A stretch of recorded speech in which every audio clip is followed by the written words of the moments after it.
Herz again. Today I'm doing an anime review, and this anime review is to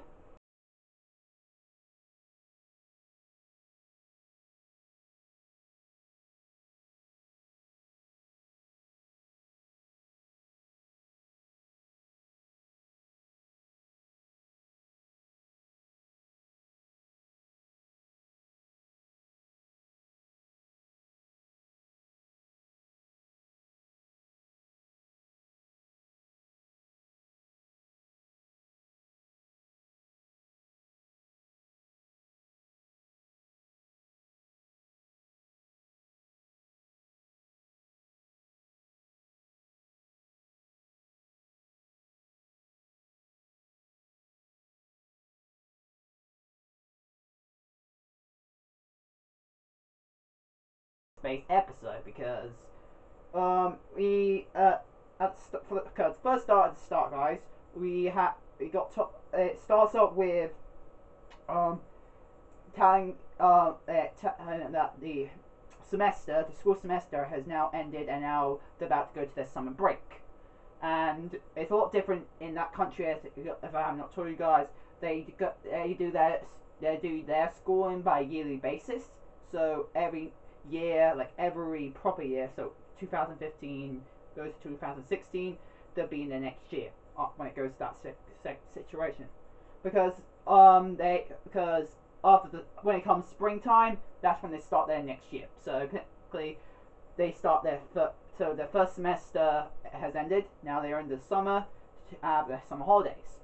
Now in this episode, and then after that, the opening. And guys, whoa, that opening, epic! I like the opening. I like the song, and also like the animation quality was in that opening. Holy cow, animation! Animation is very good, but what do you expect from Fate?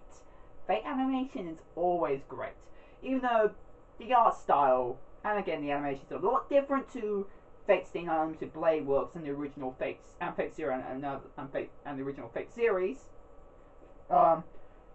Fate Clear Prisma Illya has still got very good animation with its vivid colours, and I guess to its fan service based episodes, I feel like, oh, come on. You should focus on your audience now. I know this is Fate. I know Fate is the original content was for 18s. And if they're going to make it normal anime form, I know they have to cut it down a bit, but they still have to keep some elements there of Fate. And I know there are contents for 18 plus in Fate. And I know that already. But, come on. Fate Clear Prisma Illya is overall still a spin-off. It's still a spin-off. As it's a spin-off, it can make its own series, can make its own story. Still keep the elements of Fate Stay Night in and Fate Zero, but try to make it more different to the Fates, to other Fate series, because oh my gosh, because we know how old Illya is in this series, guys. We know how old she is. She is roughly 10 years old. She's 10. That's right. If I remember correct, she's 10 years old. Well, I think she might turn 11 soon. I think the next one's 11. I think next episode she's gonna turn. Well, actually, next episode she's 11, because at the end of the episode it's the next day when they're going to the beach, for their birthday bath. So I think they're 11 now, but there are roughly 11 to 10-year-old children, and fan service for that. If you like Lolicon, I can. Okay, you can't. I can't judge you, and then if I could say you damn pedophiles, but oh my gosh, just come on. I'm alright when it does with Illya and Ren, because they're in. I take it the only reason I can say they might.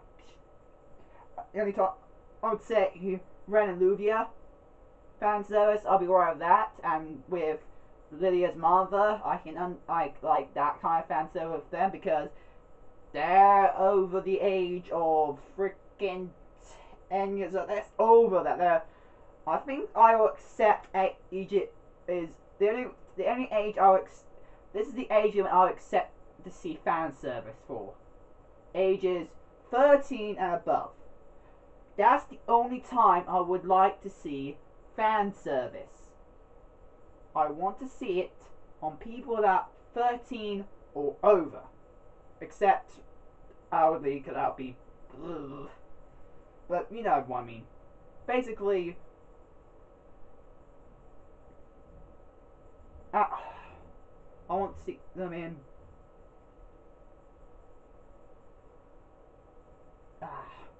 You have to be roughly around 13 to mature age. They have to be around that age that's always want to see the fan service. But come on. They're freaking 10, 11-year-olds. See fan service is just not good. Not good in my book. But if you're into lolicon, if you like little kids, okay, what flows your boat? What flows your boat? But yeah, just a disclaimer that because, of course, like I said, this is Fate, and we got some more information about how they can get prana. You know, magical power they need is prana. So, in the game, and for Koro, who we know she got created from the Archer card, so she doesn't have a fully compatible body. She needs to gain mana. The usual way she has to do that is kissing, but we know this is Fate, so there are other methods. And I told you that in the original Fate series, how to gain magical powers. I told you guys in my Fate series, and told you in one scene that they have to have sexual intercourse, which is another how they can get Fate prana. Of course, this is regular anime. They're trying to cut it down. Plus, this is 10-year-old kids, so of course they won't show freaking that unless you're watching freaking hentai. But they don't want to show it for kids. So of course, kissing is the only way they can pull it. But God, how they're doing the kissing, guys? Come on, come on. That is just way overboard. The animation for that is pretty good, but like I said, too good for its own good. It's too good for its own good. And I really prefer seeing that quality of animation when it comes to its fight scenes, because when it does get to its fight scenes, oh god, this series is very good at its fight scenes, guys. But just come on, tone it down, because for first episode that was way too far. Because now I need to get back to my part of the story, but I'm just complaining about that. Lolicon fan service, not my thing, not my thing. Just disclaiming out there, not my thing. I don't want to see that. No way. No freaking way. Don't want to see that. Okay, back to the main part of the story of this episode. Now, after the opening, guys, which I said the opening was epic. Now, it was epic. Now, in this next part of this episode,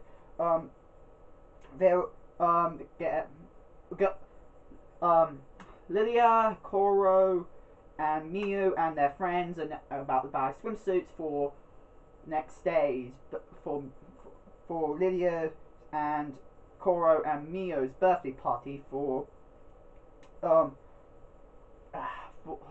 the beach. Because in the previous season we found out that both Lydia and Miu, and of course you know Lydia and Koro will have the same birthdays. Now, of course, we can logically know why Lydia and Koro have the same birthdays, because first, they look the same. Second of all, they're technically the same person, because they're just the two different.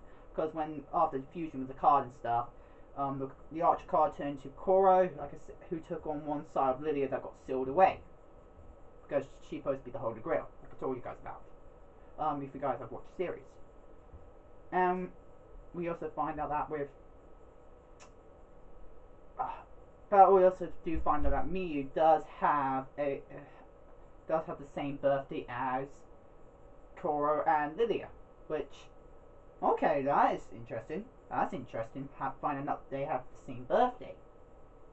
Now, I wonder, that could come into some conclusion, because after that, there could be some importance between their birth, reason why they're born on the same days. Like, there's something important about that. I think there's something important about that, why they're born on the same, because they wouldn't declare it in the anime if that was the situation. Well, of course, it could just be there, but this is a Fate series, so I think there is some importance to that. Now, guys, also in this episode, we find out with now in this episode it goes to the kissing between Lily and Koro, because Koro was about to run out of mana, so she had to gain mana from Lilia. But we found out one of Lilia's friends. We found out Mio, Koro, and Lilia's friends end up seeing her, called Minami, I think that's how you say her name, saw her kissing. Of course, as a children would expect, like that. They like that. She did like that. Of course, she doesn't know what's going on, so the reason why she's doing it. So she got the wrong idea. She got the wrong idea what the relationship is. It's not because they're restoring mana, because she thinks they're going, you know, out and stuff like that, in that kind of relationship, which I felt like, only if she knew, only if she knew.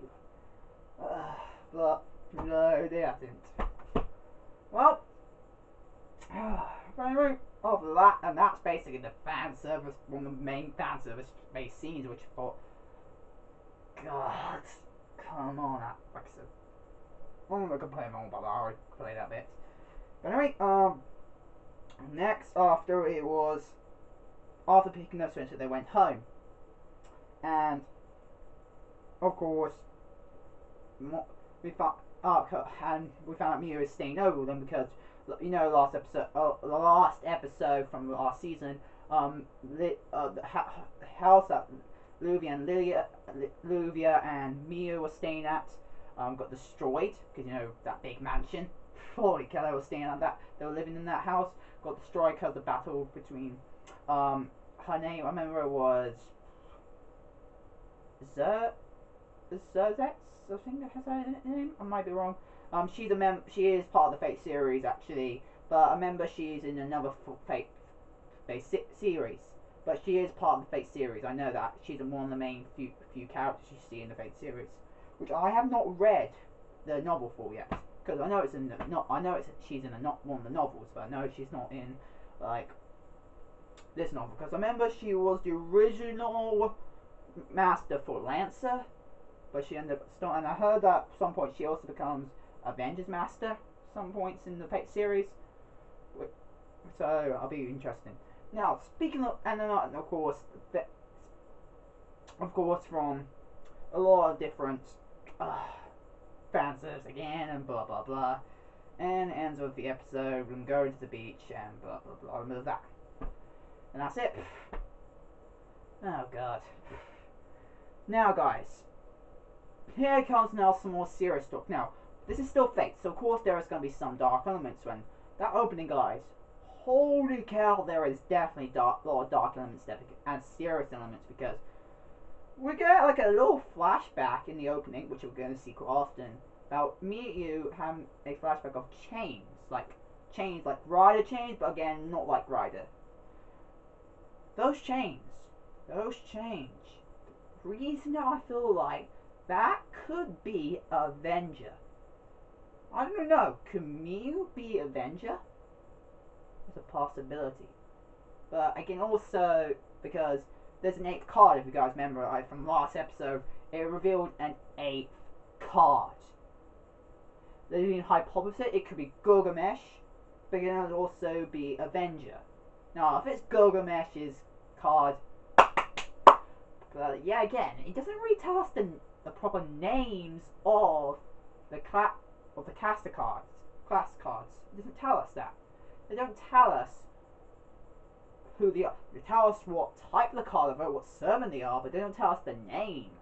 Of course, more likely because we know who they are from the original Fate series and their looks. But still, we don't find don't find out about their names. So I don't believe there's going to be 2 Archer cards. Only card, so I don't think it's going to be a Gilgamesh-based card. So the only card I can know that if it was the case, it's not Gilgamesh. The only card I can think of is Avenger. Avenger. Now I've not read the story all about Avenger.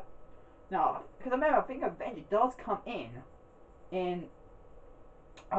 Heaven's Fields.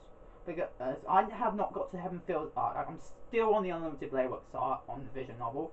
I haven't got to Heaven's Fields, but I have heard that Avenger is in Heaven's Fields, which I feel, oh my gosh, that's gonna be amazing. I really want to see Avenger. But for some reason, I can feel like an Avenger. I feel like Miyu could be Avenger. It's only my hypothesis, but she could be Avenger. But again, also counterizing, how does she feel nostalgic? Like, why she feels some deep connection to Shuro? You know, Shuro, our main IMC, our main character from from Fate Stay Night, who's now just a standing character in the Fate Cleared. Who's the brother of Lydia / Koro. Now, for some reason we find out she has a connection to Shuro, and it seems like a connection because for some reason she did say she mistaken him as his brother, him as her brother. But no, I don't think so. I think Miyu knows something that we don't know right now, and it seems like somewhere down the line she knows about Shuro, and it could be that Shuro, Emiya, it could be that Shuro was originally part of another family.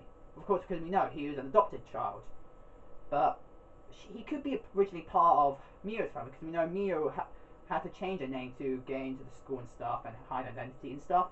But we know that seems like Miyu had some deep connection to Shuro in the past, which the only conclusion I can feel like is that they were originally proper blood related brothers and sisters. But and not just because they're 10, because for some reason I feel like incest is also involved. Like, God, come on, stop bringing those vibes out. Now, in the incest vibe for Lydia and Koro, I could just move that line because technically they're not blood related.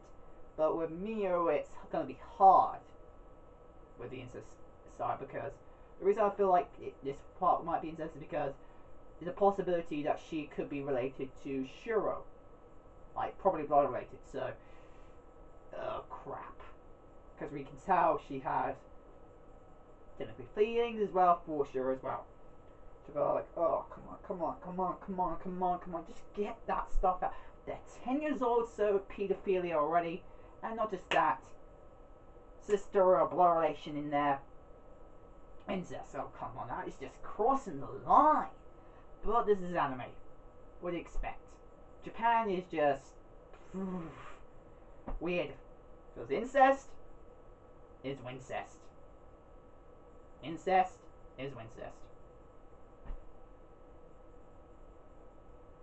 Yeah, Japan, get yourself sorted. And I'm just hoping, I know that, and again, next episode is fan service based episode as well, on the beach for their birthday. I already see the preview, but at least Ren and Luvia is going to be there. At least I finally get the fan service I want. But anyway, mostly, like I said, I have a strange feeling that Miyu could be Avenger. She could be Avenger, guys.